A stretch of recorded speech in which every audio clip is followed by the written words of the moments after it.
April 1వ తేదీ నుంచి దేశం మొత్తం E20 పెట్రోల్ మాత్రమే దొరుకుతుందండి. అసలు E20 పెట్రోల్ అంటే ఏంటి? దీనివల్ల లాభాలేంటి? మన వెహికల్‌కి దీనివల్ల నష్టాలు ఏమైనా ఉన్నాయా? అనేది ఈ వీడియోలో తెలుసుకుందాం. సో ఫస్ట్ అండి, E20 పెట్రోల్ అంటే ఇథనాల్ బ్లెండెడ్ పెట్రోల్. 20% ఇథనాల్ ఉంటుంది. అందుకే దీన్ని E20 అంటారు.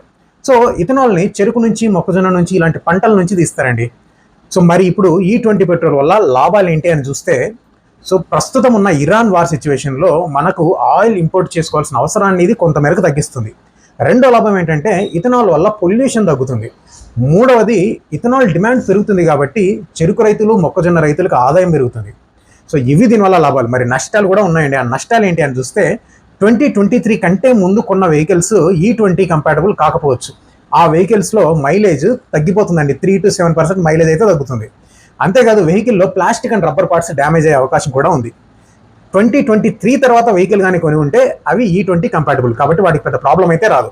ఇప్పుడు మనం ఆల్రెడీ E10 పెట్రోల్ వాడుతున్నాం, అంటే 10% ethanol blended petrol. Government target వచ్చేసి 2030 కల్లా 30% ఇథనాల్ బ్లెండెడ్ పెట్రోల్ని అచీవ్ చేయడం అనమాట. సో ఈ వీడియో అందరికీ షేర్ చేయండి, సేవ్ చేసుకోండి. దీనిపైన ఇంకా ఏమైనా డౌట్స్ ఉంటే కామెంట్ చేయండి. Thank you so much.